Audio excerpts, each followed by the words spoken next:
The time is at hand.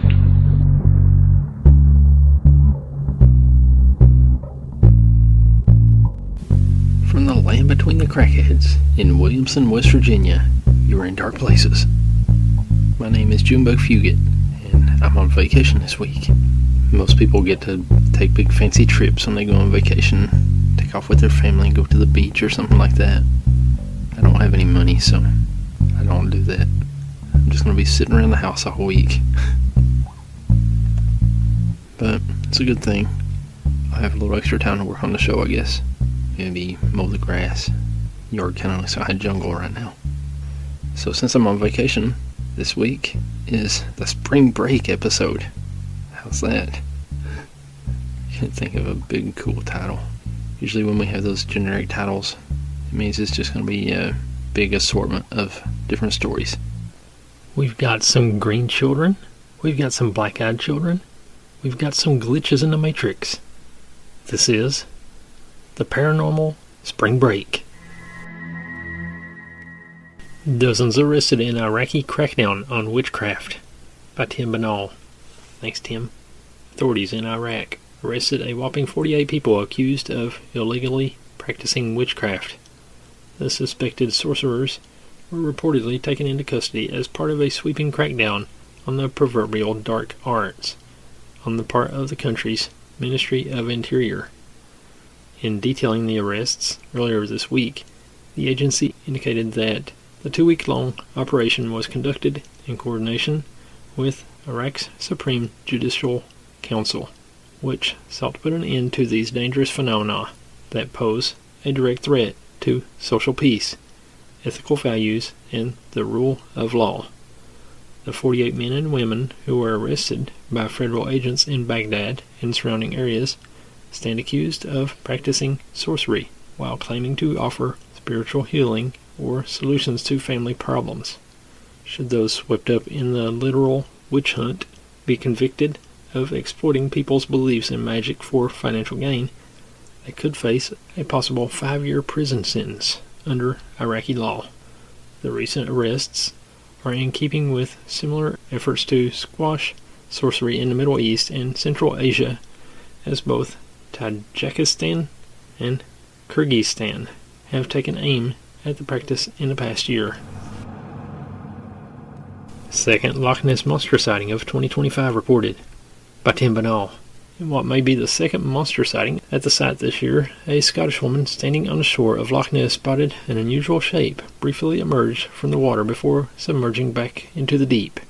The intriguing incident, which came to light this week, reportedly occurred early last month as witness Annette Harkins was visiting the iconic location.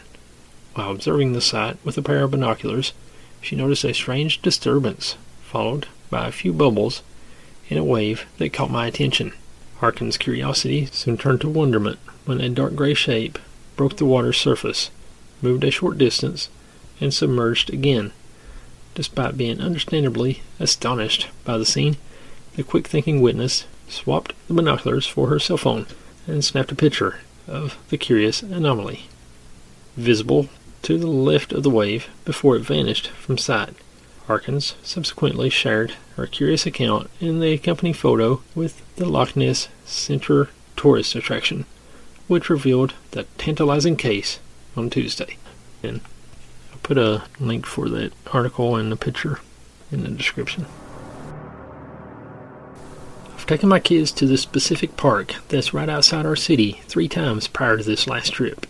I remember all 3 times vividly. It's a giant dirt parking lot from the main road. Then you drive up a small hill, more parking, playground on the left, and a huge, always busy, soccer field to the right. I remember the first time we went, there was also a soccer tournament going on at the same time. So, parking was slim, and we had to park down by the road and walk to the playground. We walked along the fence line that bordered an open pasture. I remember this so vividly because I pointed to the yellow and purple flowers and talked about how pretty they were with my daughter. Second time we went, there was closer parking, so pretty unremarkable. Third time, same situation as first. Soccer tournament. Parked down by the road and walked the fence line that borders the pasture. This time it was full of dandelions, all blowing in the wind, and we stopped to watch the flowers before heading to the playground. My husband was with us this time. Seemed like a normal day. Now this is where it gets weird. Last week my husband and I were with our youngest out running errands when we had some time to kill and realized that park is just around the corner, so we decided to go. We pull up and start driving up the hill and look over to where the pasture would be. Only this time there was a giant cemetery. We parked about halfway up and got out of the car. Neither of us said anything first, but just stared in disbelief. How was this possible? The new, quote, cemetery had ancient gravestones, and it was huge. It went all the way down to the road and wrapped around the border of this playground. There is absolutely no way that I would not have noticed it being there 3 times before. My husband only had been there once before, and his jaw hit the ground when we pulled up. The playground and soccer field were the exact same. Wahapala.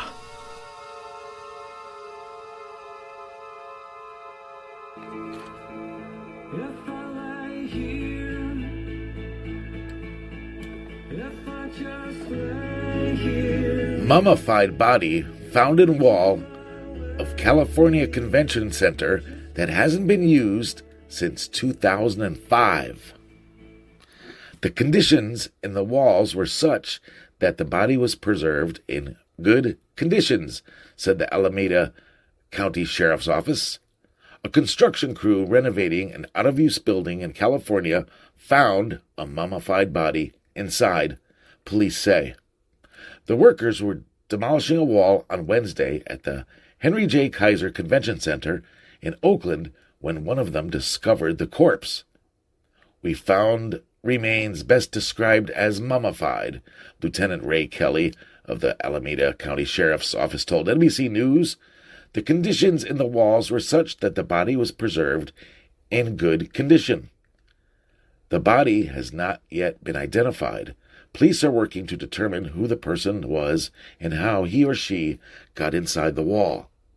Any theory is possible, Mr. Kelly said.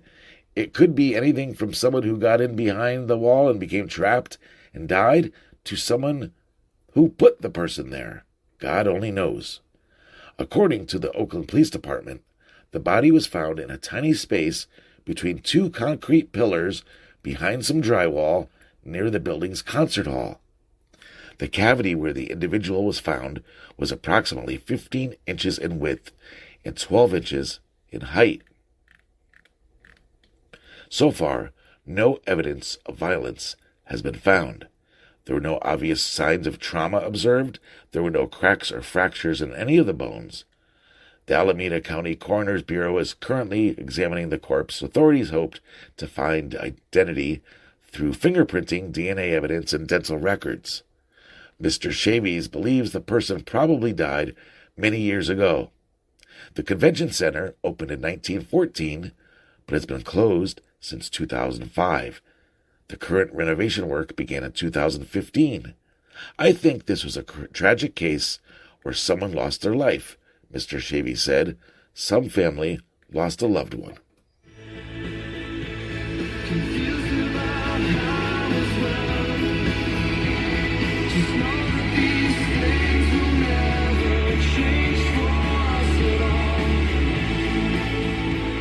Jimmy Haunted. Thank you, sir. That's good stuff. Jimmy will be back a little later with another story. The Death Ring. Attempted Homicide by Plenty Abercoma. 7316. April 11th, 2025. They tried to kill me for not obeying their symbolic game. After months of being psychologically tortured, stalked, and manipulated through what I believe to be an illegal neurological network, today I survived what felt like a direct attempt on my life. For months I've been living inside my car, constantly monitored, controlled, and coerced by individuals using advanced bioaccess tech. They don't just watch, they alter my heartbeat, trigger muscle spasms, and even hijack my dreams. But this time it escalated. They wanted me to deliver a ring, a symbolic object. dark blue, like the Aquarius sign, shifting colors between blue, green, and black. It was supposedly meant for a priest. I told them I don't serve psychopaths. I refuse to play along with their dark light manipulation games. Then the ring disappeared from my finger while I was standing still, just like other items that have vanished mysteriously around me. I was told another one coming after me in a gap of a few days. They even said they'd place it in my car's glove compartment. I refused. I told them I would throw it in the river. Shortly after that, while simply urinating, I collapsed without warning. I lost consciousness and hit my head. That wasn't natural. It was triggered. A message. A punishment. Also, that happened right after I reinforced all my passwords and secured my digital presence. This is no longer spiritual, symbolic, or psychological. This is biological warfare. An attempted murder. They are controlling objects, time, people, and now my very life force. Trying to break me, reprogram me, or replace me. But I'm not stopping. I'm documenting everything. This is no longer just my story. It's a crime against human dignity.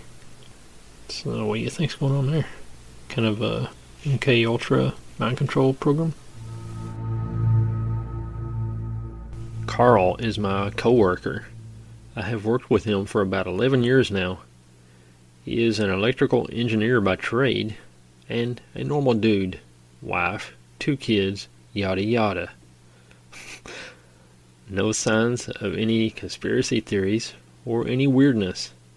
He's in his mid-40s. Anyway, Carl is 10,000% convinced he was abducted by aliens when he was a young boy. It started when he was 7. His family lived in Arizona in a suburb of Phoenix, whose name is escaping me at the moment. He said he always knew when they were coming that night. He would have a hard time falling asleep, and then he would fall asleep quickly, unconscious, similar to surgical anesthesia, and wake up in a strange room. His description of the room was like a stainless steel mixing bowl. Everything seemed to have a glowing satin steel finish. His eyes would always be blurry at first, and feel like there was mucus in them. When he could see, he noticed he was on a table, and while there were no restraints, he couldn't move. Not because something was holding him back. He said it felt like moving was a foreign idea. My body simply didn't compute that it needed to move, he said, and he was completely calm. He would see beings moving about the room in a blurred distance, but the first meeting ended up just like that. He never saw them up close. He fell back asleep and woke up in his room. This was a thing that he says happened several times. The second and subsequent times were more and more vivid, as he was able to see them up close and seemed to stay awake more. His description of the beings is very similar to what seems to be like most others describe them as. Short, long fingers, long oval heads with big eyes, small nose and mouth. He heard no talking between them, but he was able to communicate with them. He says the communication was sort of like the way his wife and he communicates. They know what the other means with a simple, silent look. He just sort of knew what they needed. After a few more trips, as he calls them, there was this feeling that they knew him and he knew them. He felt confident that it was the same beings doing this every time. He said they seemed naked, but he didn't see any genitalia. The eyes were clearly covered by some sort of lens. Anyway, this went on, and he said he was never scared. He told his mom, but she chalked it up to an imaginary friend. So it stopped suddenly when he was 14, and on his last ride, it was made clear that his study was finished. He doesn't know why. He assumed something to do with puberty. He also believes that they are removing human DNA and using it for something. Even though this sort of story is very out of character for him, he simply doesn't joke around or play games. I didn't believe him. The next day he brought his doctor info in. Pages and pages of medical stuff and a little vial. And in the vial was a small, three-pronged, jack-looking thing. He stated they found this when he had an unrelated MRI. It was in his collarbone area. It produced an electromagnetic field. It was removed, and he keeps it in a jar. Back on January 14th, 2002, a CSX train collided with a UFO. We've talked about the story many times on the show. I've got a video on YouTube about the incident. It's got 73,000 views on it now. I could monetize that bad boy and get some big YouTube money, except I have copyrighted pictures on it. How do you copyright a picture anyway? It's just strange to me. You go out and you snap a picture. Anyone can do it. So how are there copyright laws on that? Weird. But there has been a massive cover-up about the incident of the train hitting the UFO. People don't want to talk about it. They don't want to have their families taken out by the men in black or whatever. It's been swept under the rug for many years now. 23 years. That video that I did on YouTube gets some pretty interesting comments from time to time. And here is one such comment. To add a little more mystery to the story. Wash says, I saw the locomotive and official visitors, that would be the men in black. Whatever it was, hit on the front left side and was covered with plastic to hide the damage. Didn't see the cars. They must have already been taken. So, thanks Wash for that little bit of insight. That story is like a story that just never seems to go away. There's always fun little tidbits that come to light whenever you least suspect it. So I'm sure it's not the last we'll hear about that story. The Mysterious Green Children of Woolpit. This is one of my favorite stories ever.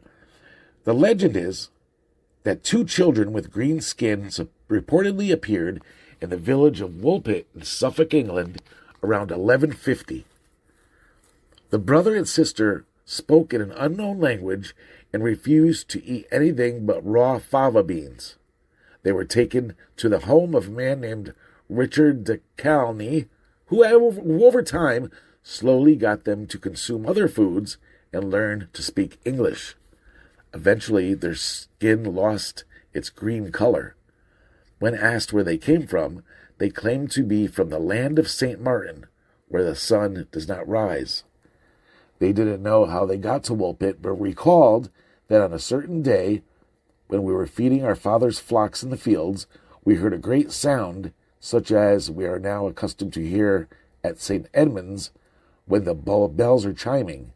And while listening the sound in admiration, we became, on a sudden, as it were, entranced and found ourselves among you in the fields where you were reaping.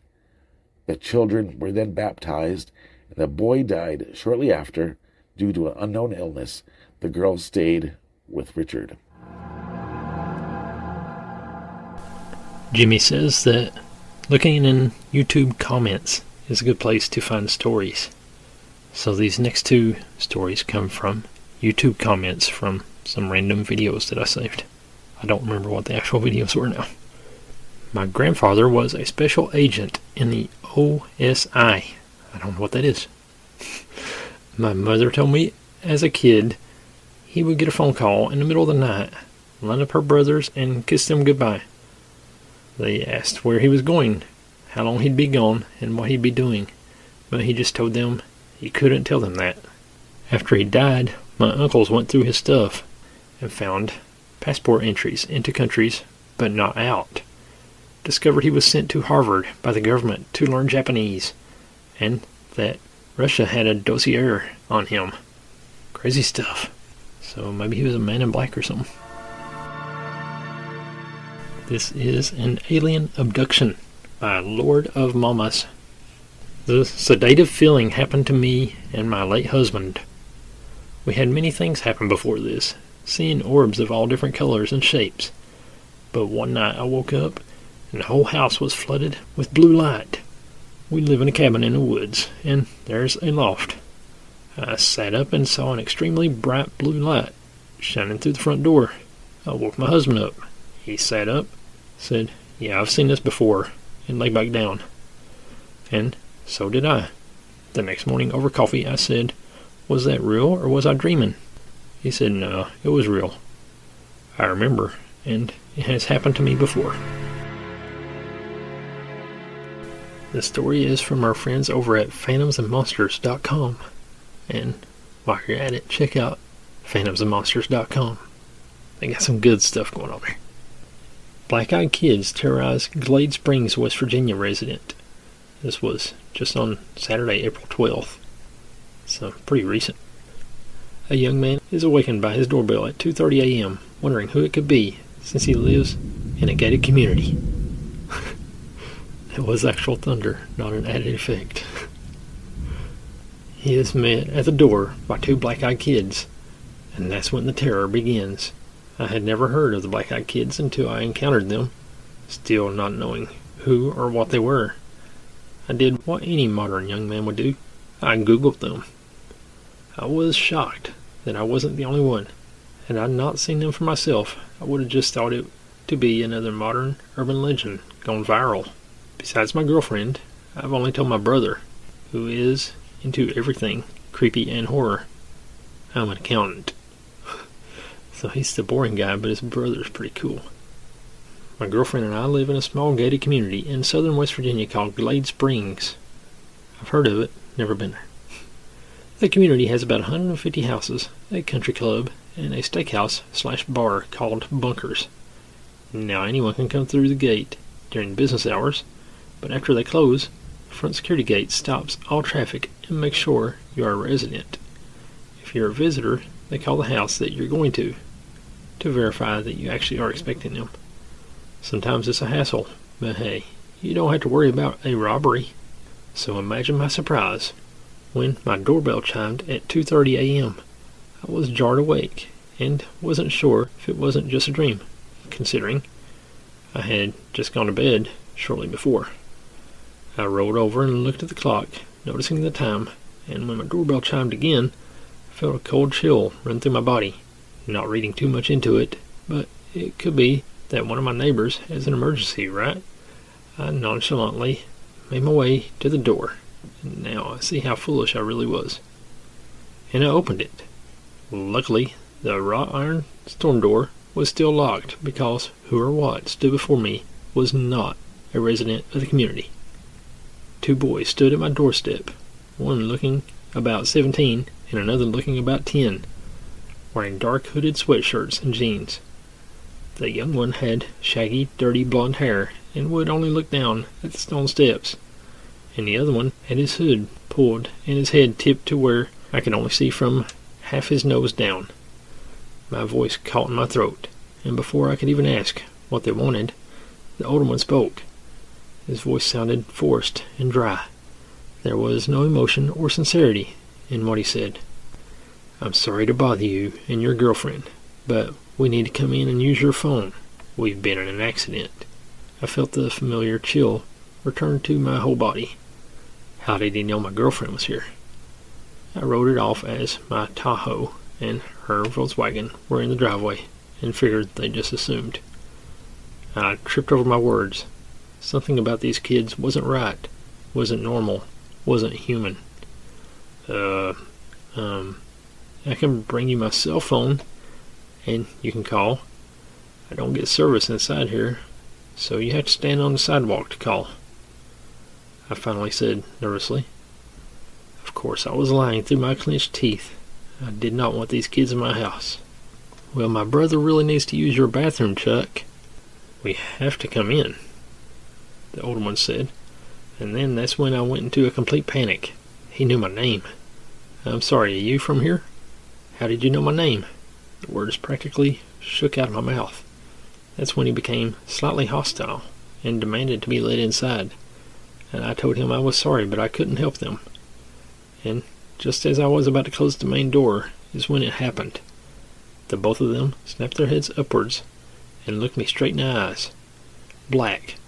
No iris, no pupil, no retina. Just pure, deep black. I was paralyzed with fear. For a second, I thought those kids were just playing a really cruel joke and had snuck into the community somehow and had bought some of those freaky supernatural demon contact lenses. That's until I heard ringing. It was like a ringing sound that you hear when you are having a hearing test done. That digital, high-pitched, shrill ringing. And then the flashbacks started. That's when everything went black. The next thing I knew, I was shaken awake, lying in the mudroom floor. My girlfriend standing over me with a worried look. "What's going on, Chucky?" she asked. I had no idea how to answer her. My head had taken a good whack against the slate floor, and a bit of dried blood was stuck in my hair. But other than that, I was physically fine. I slowly remembered everything that had happened and looked at the door. Daylight. I've never been so happy to see morning in all my life. I told my girlfriend everything that had happened, and I honestly think she thought I had brain damage from hitting the floor. But she insisted she believed me. Then we Googled it, and I believe that's when she really started to believe me. I don't know who or what they are, or where they come from, but they're not of this world. I know that for a fact. For some reason, I had a lingering thought, still not sure if they put the thought in my head or not, that they wanted me to know that even my memories aren't safe. They are very strong and seem to be growing in numbers.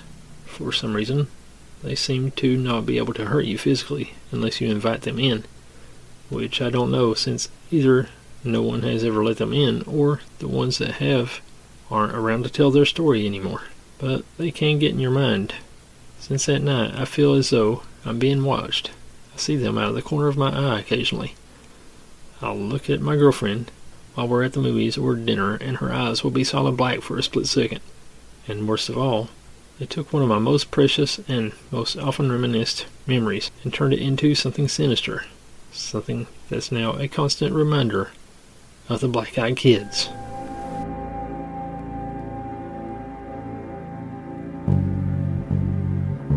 Hey, that's about all of the time we have for this week. Thanks for listening, and thanks as always, Jimmy Haunted. We'll see you again right here next week. God bless.